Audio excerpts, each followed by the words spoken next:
ईश्वर का नाम,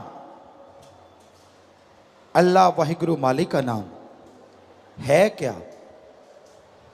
किसे कहते हैं नाम? क्या है नाम? क्यों ले नाम? अगर आपका नाम ना रखा होता तो क्या होता? सबको इंसान कहते, आदमी कहते, सारे खड़े हो जाते। आपका नाम रखा गया ताकि आपकी पहचान हो। आपका नाम लिया जाता है, आप बोलते हैं, सोचना नहीं पड़ता, क्योंकि वो आपके दिलो दिमाग में धस गया कि ये आपका ही नाम है। तो वो नाम से पहचान है। उसी तरह अल्लाह वाहिगुरु गॉड खुदा रब का भी नाम है। उसको भी बाई नेम बुलाया जा सकता है, उसकी भी नाम से पहचान है। मूल मंत्र है, वो तरीका है, नाम से बुलाया जाता है। क्योंकि भगवान अल्लाह गॉड खुदा रब, ये तो 33 करोड़, कोई कहता है 365 करोड़ देवी देवता हैं, सबके यही नाम है भगवान, भगवन। इसलिए उस ओंकार का, जिसने ब्रह्मा जी, विष्णु जी, महेश जी को बनाया, उनका भी नाम है। और उस नाम से जब उन्हें बुलाया जाता है तो वो जरूर सुनते हैं।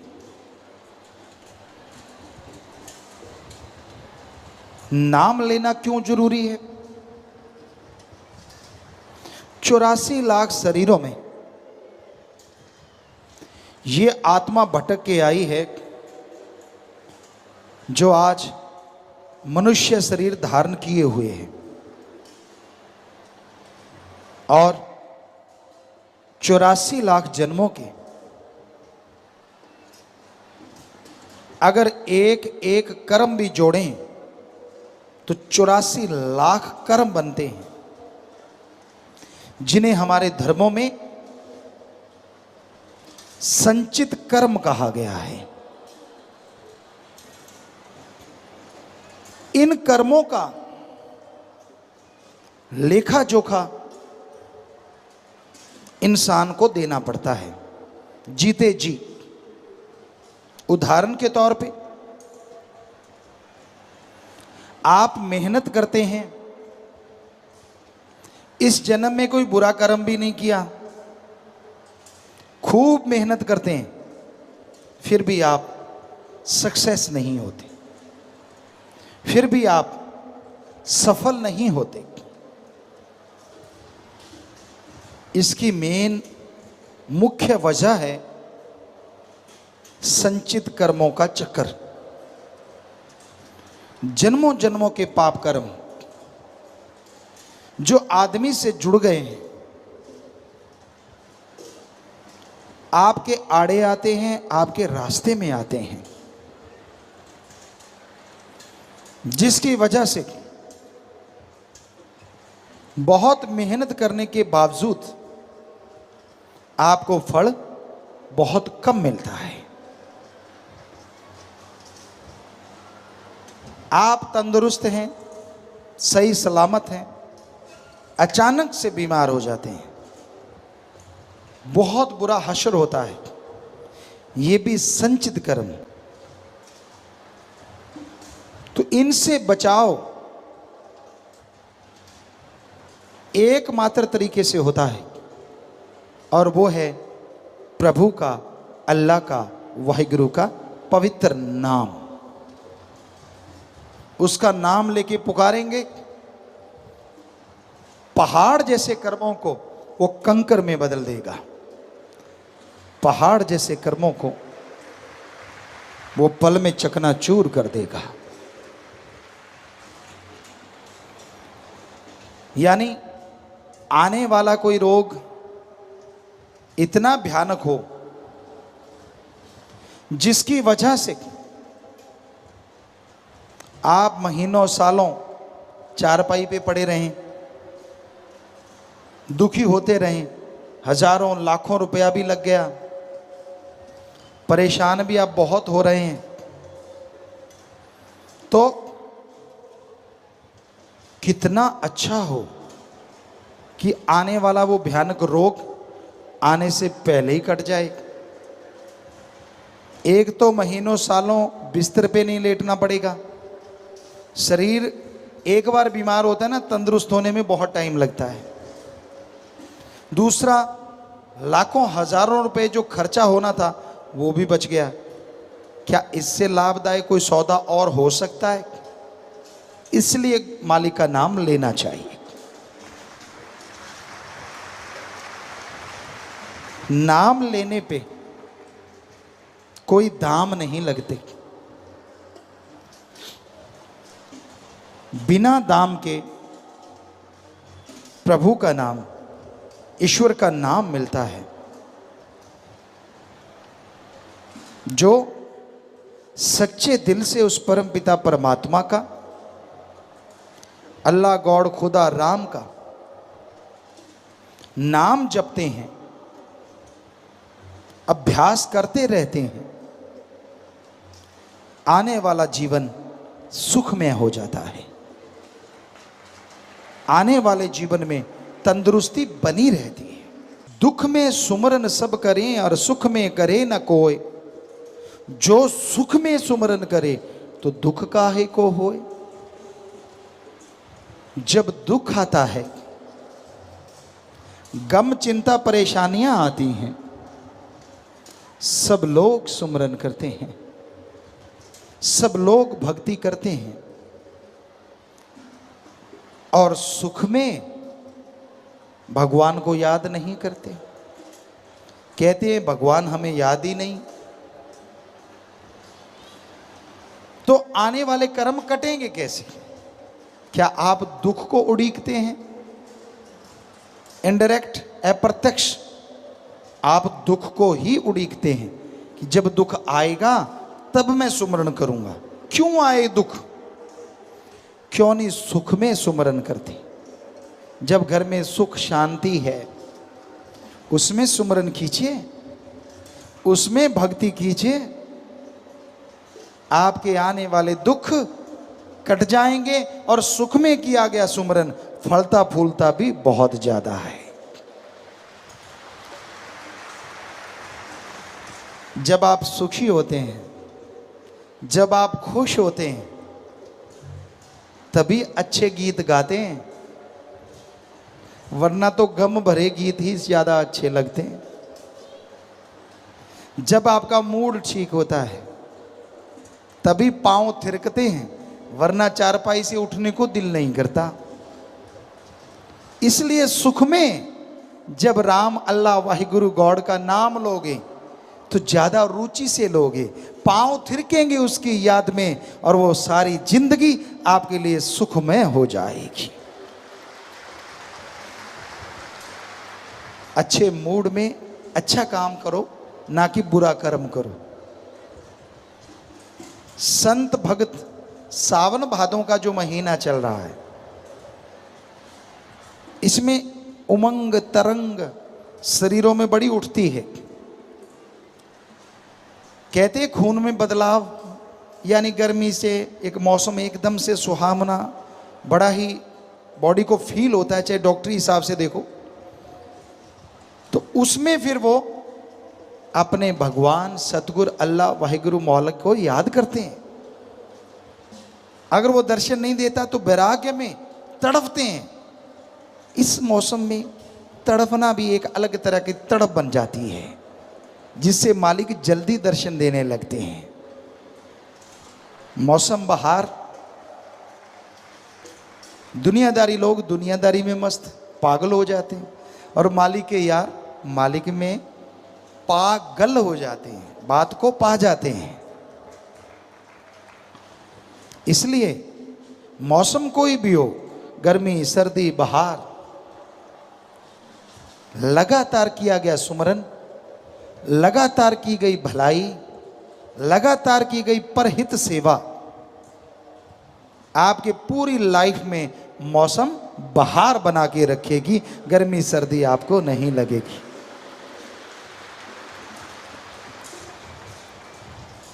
सुमरन में बेइंतहा आनंद है, सुमरन में बेइंतहा लज्जतें हैं, पर मिलती उसी को हैं जो इसके लिए तड़पता है। एक सच्ची तड़प बनाइए, एक सच्ची भावना बनाइए। कौन सी भावना? कैसी भावना? जैसे आपका बेटा है, बेटी है, आप उससे बहुत बहुत प्यार करते हैं, बहुत मोहब्बत करते हैं। मालिक ना करे कहीं वो बीमार हो, आपसे कहीं दूर हो, एक्सीडेंट वगैरह हो जाए, मालिक ना करे ऐसा हो। पर अगर ऐसा होता है तो आप तड़प जाते हैं। फोन करते हैं, फोन नहीं मिलता, और तड़प बढ़ जाती है, और बेचैनी बढ़ जाती है। अखबारों में, खबरों में, टीवी में आप सुनते हैं एक्सीडेंट हुआ, उसमें ये हुआ, वो हुआ। बेअख्तियार आपकी आंखों से आंसू निकल आते हैं, आप रोते हैं। क्यों? ये श्रद्धा है, ये प्यार है आपके बच्चे के लिए, आपका। तो जैसे आप अपने बच्चों के लिए इस तरह तड़प जाते हैं, इस तरह रोते हैं, व्याकुल हो जाते हैं, रुपए में 100 पैसा आप अपने बच्चों के लिए तड़पते, रोते, व्याकुल होते हैं, ऐसी ही तड़प रुपए में से 15 पैसे, 20 पैसे आप भगवान के लिए तड़फो, हम गारंटी देते हैं वो आपके आके सामने खड़ा हो जाएगा। पर आप की श्रद्धा तो मर गई है, ज्यादातर लोगों की, संसार के ज्यादा लोगों की।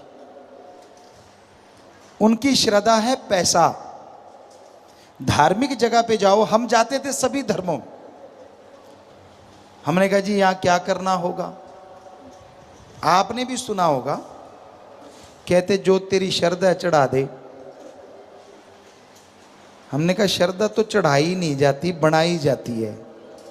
कहते नहीं नहीं, पैसे वाली श्रद्धा, ये आदमी की बनाई श्रद्धा है, ये आदमी की बनाई श्रद्धा, भगवान की नहीं। अब 1000 की ठगी मारी, 100 रुपये मालिक को दे दिए, कहता 999 मेरे वाले बढ़िया बना देना, 1 रुपया दिया है सिर्फ। लाखों की ठगी मारी, 1000 मालिक को दे दिया। इसी बात पे बात याद आ गई, आपको सुनाते हैं। हिमाचल देव भूमि है। बहुत साल पहले हम सत्संग करने गए, सत्संग की वहां, तो वहां एक सज्जन मिले जो धर्मों के मुखिया होते हैं, हेड होते हैं। सत्संग उन्होंने सुनी, सुनने के बाद कहने लगे गुरु जी 100% सच है, भगवान कुछ नहीं लेता। कहता लेकिन लोग चढ़ाते बहुत हैं। हमने कहा फिर? कहता जी हमने नाम रख रखे। क्या नाम रख रखे? कहता अगर कोई 1-2 रुपए चढ़ाता है तो हम चुप रहते हैं, सैकड़ों चढ़ाता है तो हम कहते हैं ये है हजारों वाला, 1000 चढ़ाता है तो हम कहते हैं हजारों चढ़ाता है तो ये है लाखों वाला, और लाखों चढ़ाता है तो हम कहते हैं ये करोड़ों वाला। साथ खड़े साथियों ने पूछा वाला क्या? कहता अगर कोई 100 चढ़ाता है, सैकड़ों, तो हम कहते हैं ये हजारों वाला ठग है, हजारों की ठगी मारी होगी तो 100 चढ़ाने आया है। 1000 चढ़ाता है तो हम कहते हैं ये लाख वाला है, हजारों चढ़ाता है ये लाखों वाला ठग है। और लाखों चढ़ाता है तो ये करोड़ों वाला ठग है। इसमें झूठ थोड़ा ही ना है। मैं चांदी चढ़ाऊंगा, मैं सोना चढ़ाऊंगा, मैं फलाना चढ़ाऊंगा। क्यों? कहता मैं तुझे 25 के लड्डू खिलाऊंगा, तू मेरा लाखों का फायदा कर दे। पिद्दा सा इंसान भगवान को बुद्धू बनाने चला है। अरे जो तेरे को लाखों का फायदा करेगा उसमें से 25 के लड्डू नहीं खा सकता वो। लोगन राम खिलौना जाना, खिलौना समझ रखा है, छोटा बच्चा समझ रखा है। बच्चा काम ना करे ना गांव में, बुजुर्ग कहते आजा बेटा तुझे गुड़ खिलाऊंगा, बच्चा भाग के काम कर देता था। शहरों में चॉकलेट दूंगा, आज की भाषा में आजा तुझे चॉकलेट दूंगा, बिस्किट दूंगा, टॉफी दूंगा, बच्चे काम कर देते हैं। तो क्या आप भगवान को बच्चा नहीं समझ रखा? भगवान आजा तुझे हलवा खिलाऊंगा, तुझे लड्डू खिलाऊंगा, तुझे जलेबियां, तुझे नारियल, तुझे चावल। अरे अरे अरे, सारी नियामतें उसी की दी हुई हैं, तू क्या उसको खिलाएगा? वो तुझे खिला रहा है।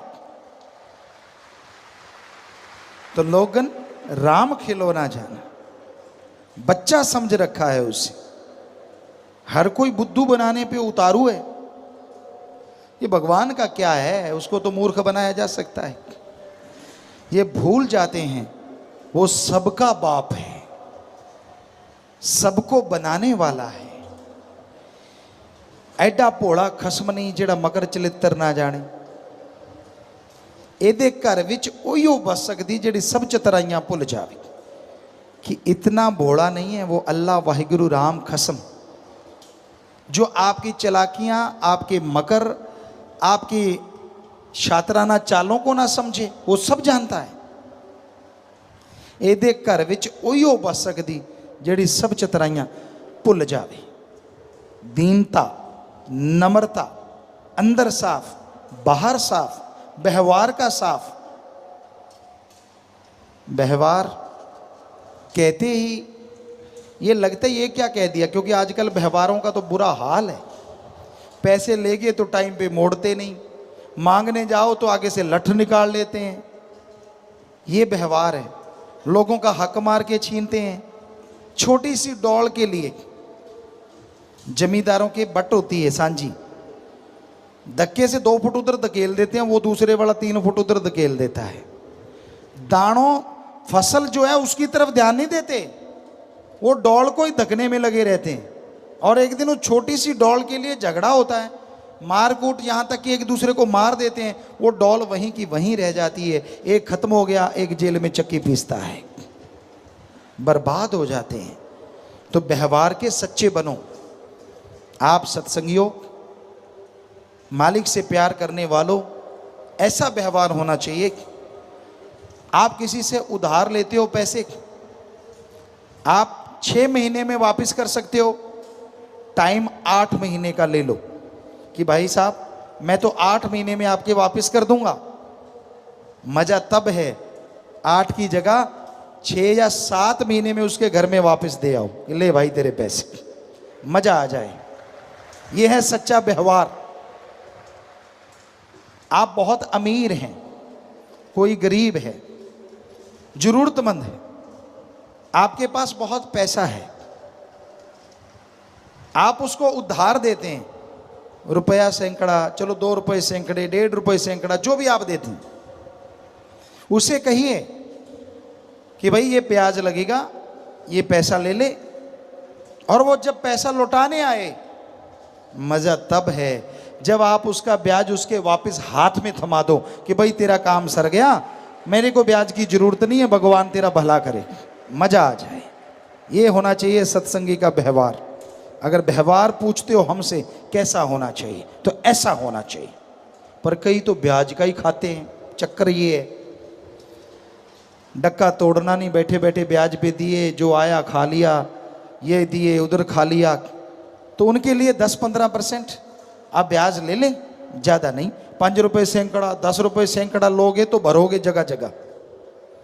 ठीक है, थोड़ा ले लो अगर आप उसी की कमाई खाते हो तो। तो व्यवहार के सच्चे बनना भी अति जरूरी है। गप आदमी बहुत मारते हैं, झूठ, बात बात पे झूठ मारते हैं। क्या झूठ मारना चाहिए? नहीं मारना चाहिए। क्या बिल्कुल ही नहीं मारना चाहिए? कई झूठ ऐसे होते हैं जो सच से हजारों गुना आगे होते हैं। कैसे? उदाहरण के तौर पे एक मिर्ग है जो हमने खुद देखा, उसके पीछे शिकारी है और वो मिर्ग, वो हिरन भाग के आपके खेत में धंस जाता है, छुप जाता है। शिकारी आता है, आपसे पूछता है आपने मिर्ग देखा? अब अगर आप हरिश्चंद्र बनोगे तो यही कहोगे कि भाई यहां है और वो बैठा छुपा, तो शिकारी उसको मार देगा। आपके सच ने जीव हत्या करवा दी। पर उस टाइम अगर आप कह दोगे मैंने नहीं देखा, यहां नहीं आया, शिकारी चला जाएगा। एक जीव की आपने जान बचा दी, और जीव की जान बचाने से बड़ा पुण्य कोई नहीं होता। तो ये कलयुग है, यहां झूठ भी सच से कई गुना आगे बढ़ जाता है। पर मौके मौके की बात है, बिना वजह ही झूठ छोड़ते रहना वो 100% गलत है। किसी की जान बचाने का पुण्य होता है। कई सज्जन हमारे पास आते हैं, इतना झूठ बोलते हैं, इतना झूठ बोलते हैं, वो खुद ही मानते हैं। कहते गुरुजी हम दुनिया में जाते हैं तो गप पे गप, गप पे गप। कहते जब आपके पास आते हैं 1000 बार सोच के बोलते हैं यार कौन सा सच है जो संतों के सामने बोल दें, क्योंकि सारा दिन गप की कमाई चलती है। हमने कहा भाई हमारे सामने तो सच बोल लिया करो। तो बोलते हैं, वो बोलते हैं। कई सज्जन ऐसे होते हैं जो सच बोलते हैं, या मालिक बुलवा देते हैं। तो भाई बात वहीं पे लेके आते हैं, नाम जपा करो, तभी व्यवहार के सच्चे बनोगे, तभी आत्मिक शक्ति आएगी, और उसी आत्म बल के सहारे आप सुख में जीवन बिता पाओगे। आत्मिक शांति, आत्म बल जब होता है तो इंसान कभी दूसरे का बुरा कर ही नहीं सकता, और कोई अगर उसे बुरा बोले तो आराम से शांति से सह लेता है, दुखी होता ही नहीं।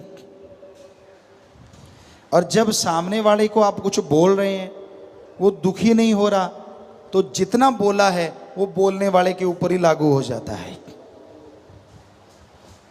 पर ऐसा बहुत कम लोग होते हैं जो शांत रहें। आपको एक गाली दी, आप 2 जड़ देते हो। आपके एक थप्पड़ मारा, आप लट कर उठा लेते हो। तो कहाँ से भगवान न्याय करेंगे और कहाँ से भगवान कुछ खुशी देंगे? तो शांत में जीवन जीने का अलग ही मजा है, अलग ही आनंद है। पर इसके लिए सुमरन तो करना होगा, वचनों पे तो चलना होगा।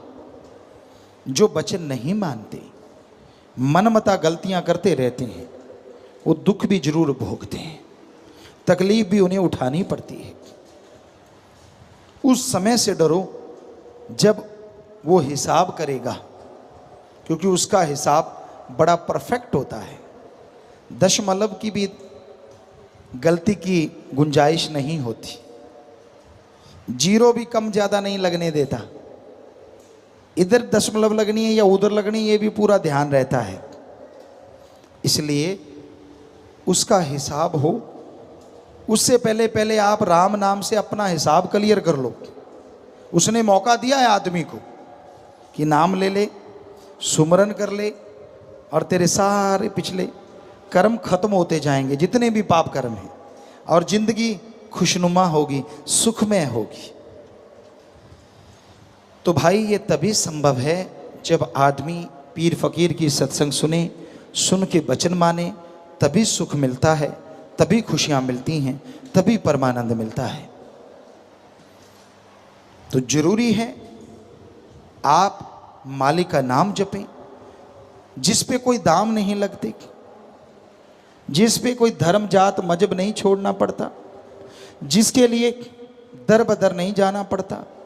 आप घर परिवार में रह के मालिक का नाम जपते रहिए, जैसे मर्जी कपड़े पहनो, जिस मर्जी धर्म में रहो, कपड़ों से मालिक को कुछ लेना देना नहीं है।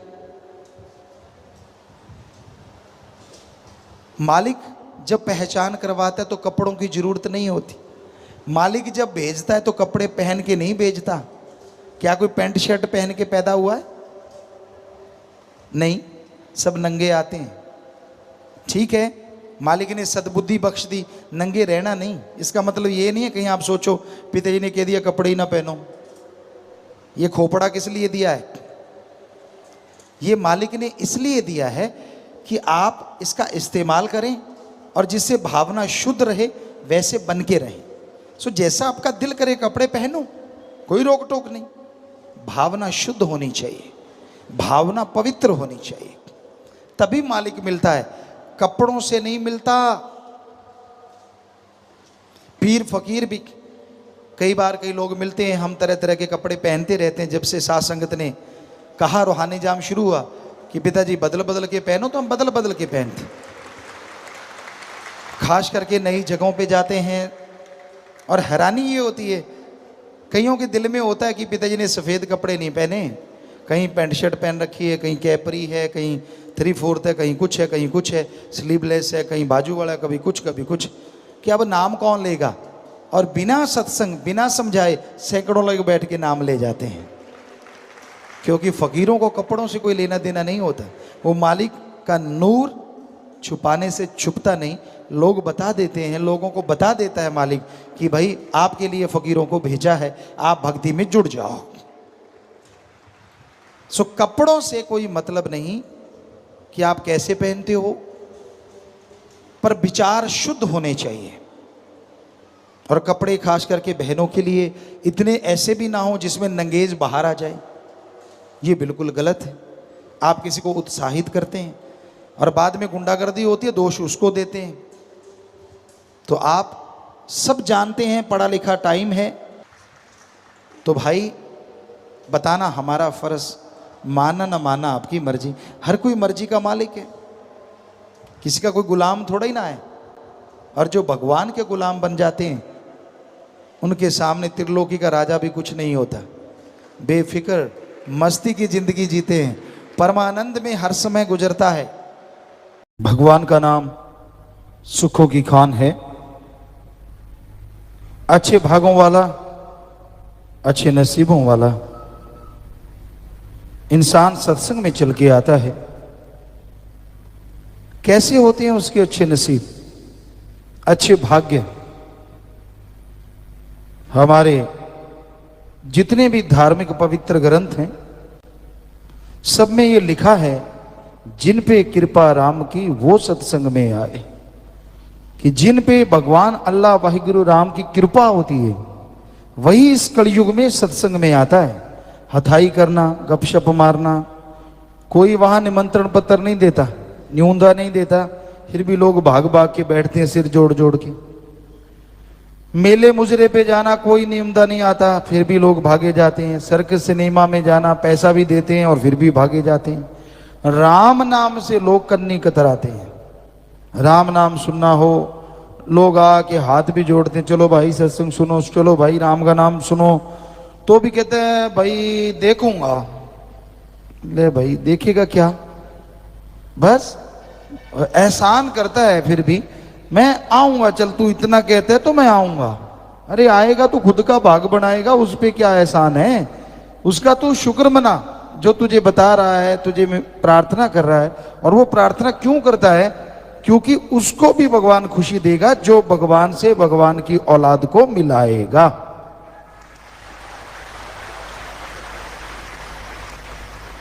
तो भागों वाले चल के आते हैं और सत्संग सुन के जो अमल किया करते हैं उनके और भाग्य बन जाया करते हैं। आमतौर पे कहा जाता है जो भाग्य में लिखा है वो ही मिलेगा, जो भगवान कहेगा वो ही मिलेगा। वाकई सच है, जो भाग्य में लिखा वो तो मिलेगा, लेकिन 84 लाख जोनियों में आदमी एक ऐसा शरीर है जो अपने भाग्य को बदल सकता है। जानवर, पक्षी, कीड़े मकोड़े, पेड़ पौधे, देवी देवता, कोई भी अपने भाग्य को नहीं बदल सकता। सिर्फ आदमी को अधिकार है कि वो अपने भाग्य को बदल सकता है। और भाग्य कैसे बदलता है?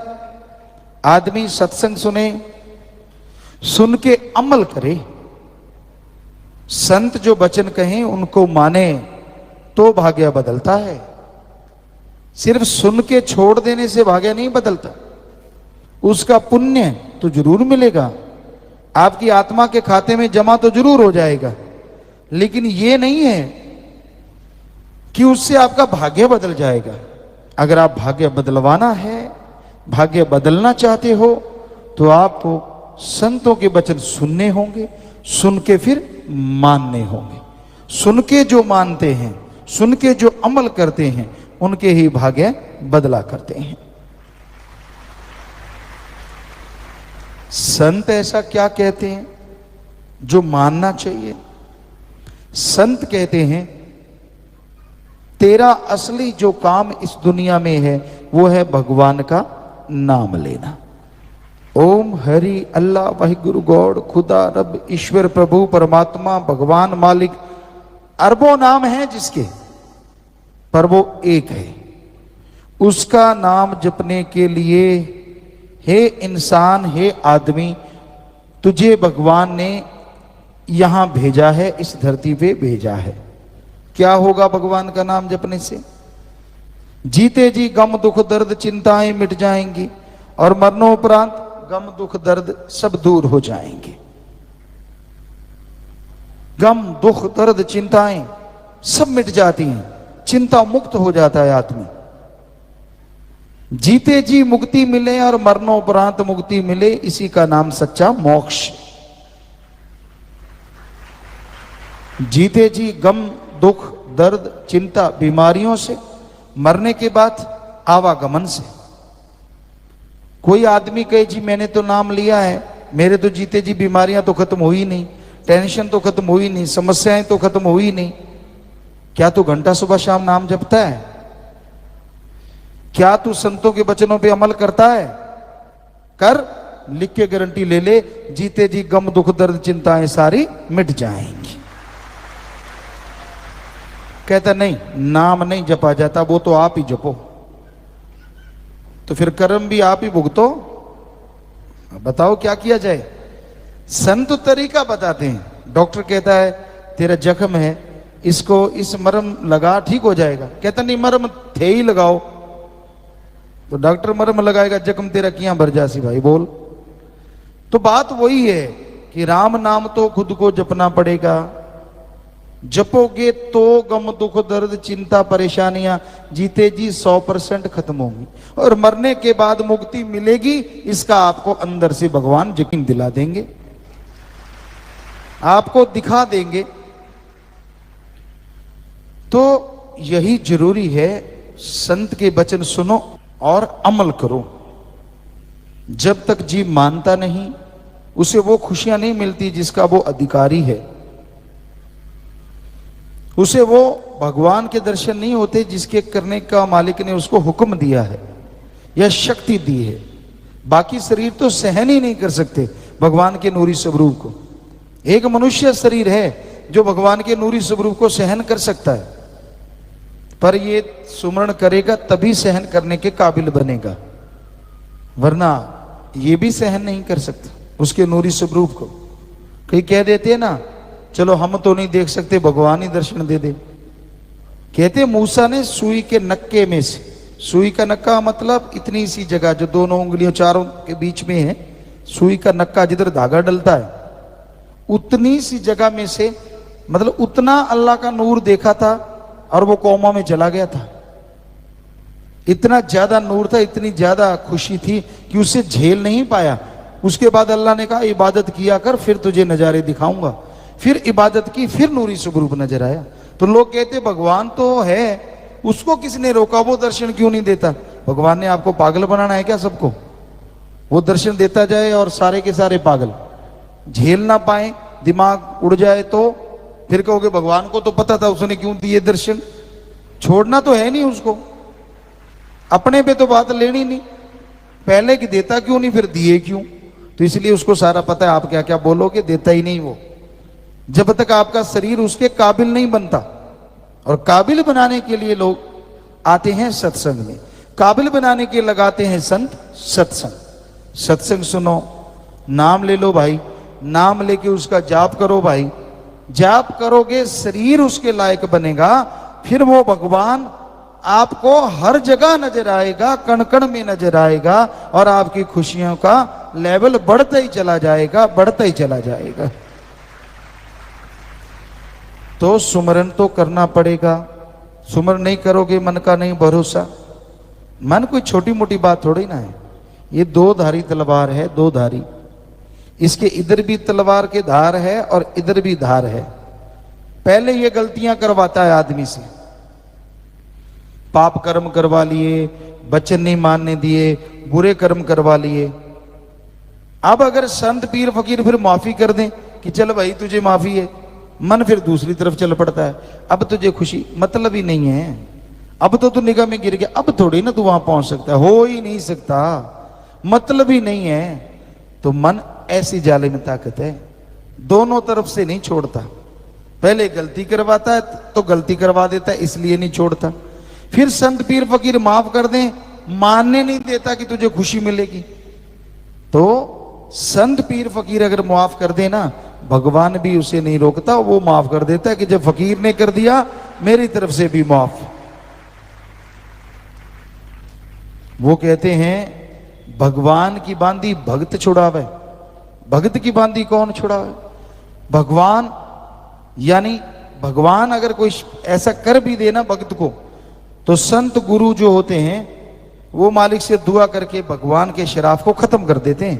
पर गुरु की ना माने जीव और फिर बुरा हाल हो जाए तो फिर भगवान भी दखल नहीं देता भाई, कि जब ये फकीर की नहीं मानता मेरी क्यों मानेगा? फकीर तो सामने नजर आता है, गुरु तो नजर आता है, भगवान तो नजर ही नहीं आता। तो इसलिए संतों की बात सुनो और अमल किया करो, ताकि आपके गम दुख दर्द चिंताएं परेशानियां मिट जाएं। वचनों पे चला करो, कम से कम शुरू कर लो 15 मिनट सुबह शाम सुमन करना, 10 मिनट सुबह शाम सुमन करना, नियम बना लो नियम। या फिर ऐसा करो 10-12 दिन रोटी ना खाओ, देखते हैं। नहीं, 10-12 दिन 10-12 घंटे में आंखें बाहर आ जाती हैं। और कई होते हैं 8 पहर के बाद खाते हैं, और कई होते हैं 8 पहर खाते हैं। खाना तो नहीं छोड़ते, पीना नहीं छोड़ते, चाय दूध लेट हो जाए सिर कौन सा ना फाड़ दे एक दूसरे का, इतना लेट कर दिया दे धड़ाक। तो सुमन नहीं करते, भगवान तो कुछ नहीं कहता मेरा सुमन नहीं करते। भाई क्या बात, आज किया नहीं, सुबह शाम क्यों नहीं किया? सुमन को फालतू का काम समझते हैं। और जब जान आ गई आफत में, फिर भगवान ही भगवान, हे राम, हे अल्लाह, हे वाहिगुरु, हे ईश्वर, बचा ले मुझे, बचा ले मुझे, बचा ले मुझे, बचा। क्यों? पहले किधर गया था? पहले तो कभी याद नहीं किया। तो आपको कल भी सुनाया था, दुख में सुमरन सब करें और सुख में करे न कोय, जो सुख में सुमरन करें तो दुख काहे को होए। जब सुख है, जब शांति है, तो सुमरन लगातार करते रहो, ताकि आने वाला दुख आए ही ना, आने वाली परेशानी ना आए। दुख में करते हैं और दुख में होता नहीं, दुखी इतने होते हैं, परेशानियां इतनी होती हैं, कहता नाम नहीं जपा जाता। तो पहले जप लेता ना, तो तू सुख में जपना चाहता है ना दुख में जपना चाहता है, जपेगा कब? इसलिए भाई सुख में नियम बना लो। जैसे खाना खाना जरूरी, हम आपको रोकते नहीं, खाओ जितना मर्जी, आपकी मर्जी, आपका पेट, आपका काम, बढ़ाओ कम करो जो मर्जी। तो हम तो ये कहते हैं जैसे खाना खाना शरीर के लिए जरूरी, चाय दूध लेना शरीर के लिए जरूरी, उसी तरह राम का नाम जपना इनसे अरबों गुना ज्यादा जरूरी। टाइम रख लो, टाइम के बिना नहीं जाप होगा। सुबह इस टाइम पे, शाम को इस टाइम पे जाप करेंगे ही करेंगे। अगर करोगे तो जरूर मन काबू में होगा, मालिक की कृपा होगी और अंदर बाहर खुशियों से आप माला माल हो जाएं। इंसानियत आज के दौर में रसताल में जा रही है, धरातल में जा रही है, बिल्कुल गिरती जा रही है। पर यह नहीं है कि इंसानियत के पुजारी नहीं है। संसार में किसी भी चीज का बीज कभी खत्म होता नहीं। इंसानियत आज जिंदा है तो उनके अंदर जिनके माँ बाप के अच्छे संस्कार हैं, या कोई अपने पीर फकीर की बात को मानता है। गुरु को मानने वाले ज्यादा होते हैं, गुरु की बात मानने वाले बहुत कम होते हैं। जो दोनों को मानते हैं वही इंसानियत का जो मसाल है उसको जला के रखते हैं। गुरु और गुरु वचन इंसान अगर माने तो उसकी कुलों का उद्धार, पीढ़ियों का उद्धार, सिर्फ उद्धार के लिए ना आप करें, दोनों जहां में नाम आपका जय जयकार, चलो उसके लिए भी ना करें, पर आपके अंदर की जो एक आदत है जो भगवान ने भरी है या जिससे आप पहचाने जाते हैं, उस इंसानियत के लिए आप हमेशा तरक्की करते जाएंगे। तो गुरु क्या कहता है? वो ये नहीं कहता आजा मेरे पांव दबा, ये नहीं कहता कि मेरे लिए कपड़े क्यों नहीं लेके आया, मैं शराफ दे दूंगा। वो ये नहीं कहता कि मेरे लिए गाड़ी मोटर क्यों नहीं लेके आया। वो ये नहीं कहता कि मेरे लिए दूध दही क्यों नहीं लेके आया। वो गुरु सच्चा क्या कहता है? तूने राम का नाम क्यों नहीं जपा? क्यों क्यों कहता है? उसे क्या मिल जाएगा? क्योंकि गुरु जानता है, एक मैकेनिक जानता है गाड़ी ऐसा चलेगी, इसमें ये पुर्जे हैं, ऐसा मोबाइल आप ऑयल डालोगे, दूसरा ऑयल डालोगे, ये रिपेयर करना होगा, ये फिल्टर चेंज करना होगा। वैसे ही गुरु मैकेनिक है भगवान के हुक्म से इंसान का। उसे मालूम है कि अगर ये सुमरन नहीं करेगा तो इसका आत्मविश्वास नहीं बढ़ेगा, और आत्मविश्वास नहीं बढ़ेगा तो ये इंसान किसी भी काम में तरक्की कभी हासिल नहीं करेगा। तो आत्मबल, विल पावर अति जरूरी है। कहते हैं ना, किसी के थोड़ा सा कांटा भी लग जाए, चीखे मारते हैं, और किसी के छाती का जख्म भी हो, पता ही नहीं होता कि छाती का जख्म भी है। तो विल पावर का आना अति जरूरी है। इसलिए गुरु पूछता है सुमरण क्यों नहीं किया भाई, राम नाम क्यों नहीं जपता? उससे ही विल पावर आएगा। नासा साइंस के अंदर भी अब तो 99% भगवान को मान चुके हैं। उनकी नई रिसर्च आ रही है, नई बहुत सारे साइंटिस्ट ये चीजें मानने लगे हैं कि हाँ भगवान नाम की कोई ताकत है। 99 मतलब 100 ही हो गया। 1% का मतलब कुछ होंगे सिरफिरे, वो तो अनपढ़ भी नहीं मानते सिरफिरे होते हैं। साइंटिस्ट की क्या बात, वो भी नहीं मानते कि भगवान है ही नहीं, परमात्मा है ही नहीं। जबकि साइंटिस्ट जब ये मान लें, इसका मतलब बुद्धिजीवियों को ये मान लेना चाहिए कि पावर है, सुप्रीम पावर, पावर हाउस है। और वो सुप्रीम पावर किसी का बुरा करने के लिए नहीं है। अब लाइट आई, ये किसी का बुरा करने के लिए तो नहीं है। कोई धक्के से प्लग में उंगलियां डाल दे, नंगी तार को पकड़ ले, तो ये लाइट का क्या दोष? तो सुप्रीम पावर तो वो भी नहीं करता, कोई धक्के से उसको पकड़ ले तो भी भला करेगा, कोई पकड़े तो सही। तो वो सुप्रीम पावर भगवान, अल्लाह, गॉड, खुदा, राम, ईश्वर, वो ऐसी शक्ति है, ऐसी ताकत है जो इंसान के हौसलों को बुलंद करती है, बीमारी का एहसास नहीं होने देती। एक होता है कि जरा सी बीमारी हुई, चारपाई पे लेट के, एक होता है बड़ी बीमारी, क्या है, कुछ नहीं, परवाही कोई नहीं। तो वाकई माइंड ने ये सोच लिया, डॉक्टर मानते हैं, मनोवैज्ञानिक, कि जब आदमी ये मान लेते कुछ भी नहीं, तो समझ लो 70-80% कुछ भी नहीं, और रह गया 15-20%, थोड़ा ट्रीटमेंट करवा लो, उससे ठीक हो जाता है। पर एक ने ये मान लो मर गए, अच्छा अब नहीं उठ सकते, माइंड ने मान लिया 80% नहीं उठ सकते, दवाइयां क्या काम करेंगी। तो ये है विल पावर। आपके अंदर विल पावर होनी चाहिए। काम कैसे नहीं हो सकता? जो दूसरे तरक्की कर रहे हैं वो कैसे करें? वो आसमान से टपके हैं क्या?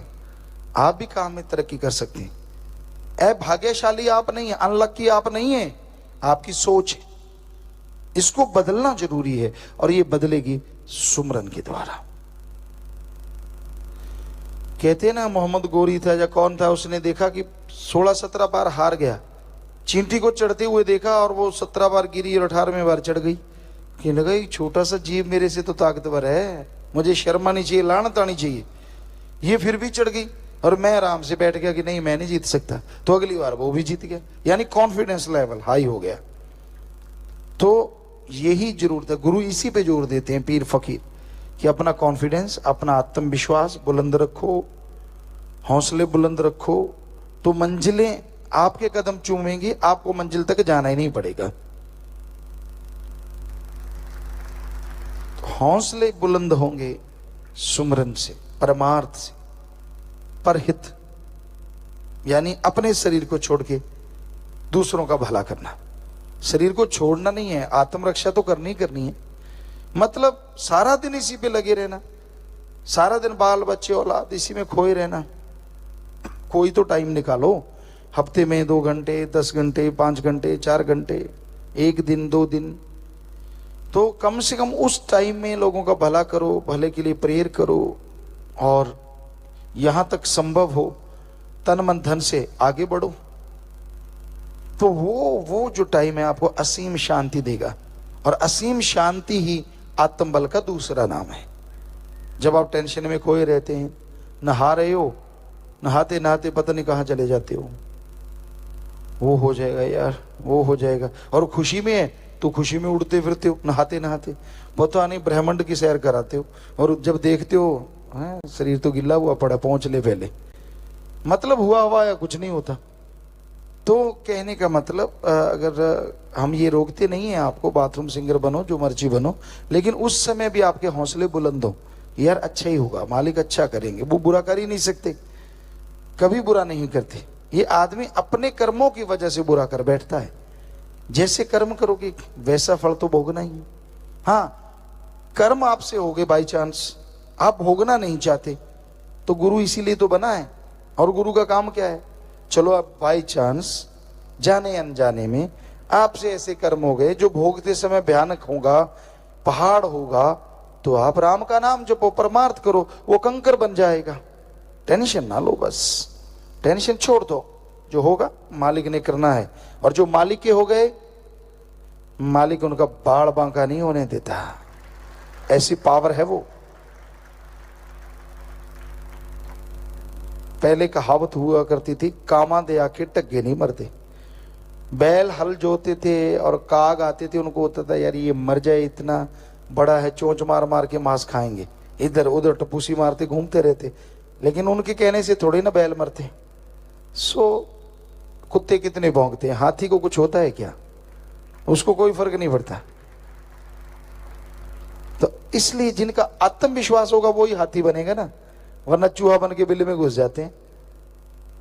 कोई जरा सी बात, ओए यार देखना अपना ना, कि अपने बचा के रखो, बस बिल्ली में घुस गए। तो कहने का मतलब हौसले बुलंद भी बोलने से नहीं होते, ये अंदर पावर होगी तो ही ना। बल्ब में जगेगा तो जगेगा, अगर पावर हाउस से पावर आएगी तभी तेज आएगा, तभी अंधेरा दूर होगा। अगर आत्मविश्वास तभी आएगा, अगर आत्मविश्वास के कोई काम करोगे, पावर हाउस से जुड़ोगे तभी आत्मविश्वास आएगा, आपके कहने से कुछ नहीं होता। तो आप हमेशा सुमरन करें, भले कर्म करें, परमार्थ करें, कोई आपको क्या कह रहा है उसकी तरफ ध्यान ना दें, हाथी की माने चलते जाइए। यार आप जब सही कर रहे हैं, मेरा मौला तो देख रहा है, राम तो अल्लाह सतगुरु तो देख रहा है, किसी की क्या परवाह। ऐसे लोगों को टिच करके जानो, कोई परवाह नहीं, 900 चले फिरते हैं, बस इतना ही काफी है। तो इतने हौसले बुलंद रख के आगे बढ़ो, किसी का बुरा ना करो, बुरा ना सोचो, कभी भी सबका भला मांगो कि मालिक सबका भला कर। मालिक करने वाले हैं, उनकी मर्जी करे ना करें, क्योंकि वो मालिक ने तो कर्मों के अनुसार भला करना है ना। जैसे कर्म कोई करेगा उसने तो, वहां तो कोई अपील नहीं है, वहां कोई दलील नहीं है, वहां कोई रिश्वतखोरी नहीं है, जो है सो है, 100% वो लागू होगा ना। वहां चलेगा यार अपना है चलो छोड़ दो, यार इसको ये दूसरा है इसको रगड़ दो ना, वहां ऐसा कुछ नहीं है। वहां तो कर्मों से ही निवेड़े हैं, जैसे कर्म कर लोगे वैसा आपको फल मिलता जाएगा। तो इसलिए उस मालिक से जुड़ो, भक्ति इबादत करो, ताकि मालिक की खुशियों के हकदार बन सको। इंसान सोचता है क्या वो भगवान कहीं नजर भी आता है या सिर्फ बातें ही बातें हैं? क्योंकि लोग कहते हैं जब तक न देखूं अपनी नैनी तब तक न मानो किसी की कहनी। कि जब तक मैं खुद महसूस नहीं कर लेता किसी के भी कहने से, मैं नहीं मानूंगा कि अल्लाह वाहिगुरु ओम हरि गॉड है। उसे पाने के लिए, उसे देखने के लिए आपको समय तो देना होगा। अगर आप ये कहें किसी डिग्री डिप्लोमे को नहीं मानता, डिग्रियां डिप्लोमे सब होते ही नहीं, ये तो फजूल की बातें हैं, तो साबित करने के लिए लोग आपको क्या कहेंगे? पहले पढ़ो, 1 बाय 1 जैसे जैसे आप स्टेप चढ़ते जाओगे, क्लासेज पास करते जाओगे, डिग्री डिप्लोमा भी कर पाओगे। तो उसी तरह संत पीर फकीर कहते हैं अगर अपने आंखों से देखना चाहते हो कि अल्लाह वाहिगुरु राम है, तो ना पैसा दो, ना धर्म छोड़ो, ना चढ़ावा देने की जरूरत, ना कपड़ों का रंग बदलना है, बस अपनी भावना को बदलना है, अपने विचारों को बदलना है, अंतःकरण का शुद्धिकरण करना है। जब आपके विचार शुद्ध होंगे, अंतःकरण शुद्ध होगा, तो आप मालिक की कृपा दृष्टि को ही नहीं पाएंगे, उसके दर्श दीदार भी कर पाएंगे। कर्म जोगी और ज्ञान जोगी हर इंसान को बनना पड़ता है अगर वो जीवन में खुशियां और सफलता चाहता है। जब तक कर्म जोगी नहीं, ज्ञान कहां से आएगा? क्योंकि कर्म से ही ज्ञान और ज्ञान से ही कर्म, दोनों एक दूसरे से बंधे हैं। जो ज्ञान जोगी होते हैं और कर्म जोगी हो जाएं, वो दुनिया में और मालिक की निगाह में हमेशा खुशियां हासिल करते हैं, तरक्की हासिल करते हैं। आपको ये ज्ञान है कि आप तैर के समुंदर पार कर सकते हैं, पर आप तैरना ना चाहें तो क्या समुंदर पार हो जाएगा? आपको ये ज्ञान है कि घी, दूध, बादाम, काजू सब में पावर होती है, अगर खाएं ना तो क्या पावर मिल जाएगी? तो किसी चीज का नॉलेज, ज्ञान होना काफी नहीं है, उस ज्ञान के अनुसार कर्म करना भी जरूरी है। जब तक उस ज्ञान के अनुसार कर्म नहीं करोगे, सफलता नहीं मिलेगी। और सभी धर्मों में दो ही बातें प्रधान है, कर्म जोगी बनो और ज्ञान जोगी बनो। संत खुद ऐसा बने। हमारे हिंदू धर्म की बात करें तो जो भगवान कहलाए, अवतार आए, श्री राम जी, श्री कृष्ण जी, सिर्फ भगवान ही नहीं थे, वो राजा महाराजा भी थे। और बचपन में उन्होंने गुरुकुल में रहते हुए सारे गुरुकुल के पशु चुराए, जितने भी पशु थे उनको चराया, खाना खिलाया, चार के लाते और हरा चारा डालते, उनका दूध निकालना, खेती बाड़ी करना, गुरु और गुरु माँ के लिए भोजन बनाना, उनके पांव दबाना, उनके सोने के बाद सोना और जागने से पहले जाग जाना, ये श्री राम श्री कृष्ण जी ने करके दिखाया। इसलिए उन्होंने लिखा, हे हिंदू धर्म के लोगों, कर्म जोगी बनो और ज्ञान जोगी बनो। सिख धर्म के 10 गुरु साहिबान, उन्होंने भी करके खाया। हमने बहुत से गुरु साहिबानों का जीवन पढ़ा, उन्होंने मेहनत की, कार सेवा की, तो उन्हें गुरगद्दी मिली। इसलिए उन्होंने लिखा, 10 नौआदि कृत करो और परमात्मा का नाम जपो। यही बात इस्लाम धर्म के पैगंबर मोहम्मद साहब, उस जमाने में लोग पशु चराते थे, पशु धन बड़ा माना जाता था, तो उन्होंने भी ये कर्म किया। इसलिए उन्होंने लिखा, हक हलाल की रोजी रोटी खाओ और अल्लाह की इबादत करो। ईसा मसीह के समय में भी यही बात थी, उन्होंने भी सारी उम्र करके खाया। इसलिए उन्होंने लिखा, हार्ड वर्क करो और गॉड्स प्रेयर करो। धर्मों ने नहीं सिखाया कि ठगी, बेईमानी, भ्रष्टाचार से कमाओ। धर्मों ने नहीं सिखाया कि एक दूसरे का हक मार के खाओ। धर्मों ने नहीं सिखाया कि किसी के मुंह का निवाला छीन के अपने मुंह में डालो। अगर ऐसा करोगे तो ये जहर है, धीमा जहर, आने वाली पीढ़ियों तक को नहीं छोड़ेगा। धर्मों ने ये सिखाया। पर करा क्या जाए, धर्मों का ज्ञान तो बहुत लोगों को है। हमने बड़े बड़े ज्ञानियों को देखा है, ज्ञानवान विद्वानों को देखा है, धर्म के नाम पे बड़ी बड़ी बातें सुनाएंगे, बड़े बड़े किस्से सुनाएंगे, बड़े अपने तजुर्बे सुनाएंगे, और जब उनके कर्म देखते हैं तो वो जीरो होते हैं, धर्म वाले कर्म बिल्कुल नहीं कर रहे होते। तो पता चल जाता है ये फोका ज्ञान जोगी है, कर्म जोगी नहीं, मालिक इससे करोड़ों किलोमीटर दूर है। क्योंकि मालिक तभी मिलता है जब ज्ञान जोगी और कर्म जोगी बनो, ईश्वर के नाम का ज्ञान हो और उस ज्ञान के अनुसार कर्म करो तो यकीनन मालिक की प्राप्ति होगी, यकीनन मालिक की दया में रहमत के काबिल बनोगी। तो अपने विचारों का शुद्धिकरण करना अति जरूरी है, विचारों को अपने कंट्रोल में रखना अति जरूरी है। और विचार कंट्रोल में तभी रहेंगे जब आप प्रभु के नाम का सुमरन करेंगे, जब आप ईश्वर के नाम की भक्ति करेंगे।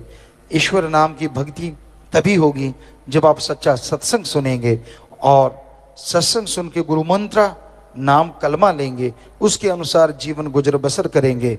यकीनन काम धंधे में भी बरकत होगी और मालिक की खुशियां बेइंतहा आप हासिल कर सकते।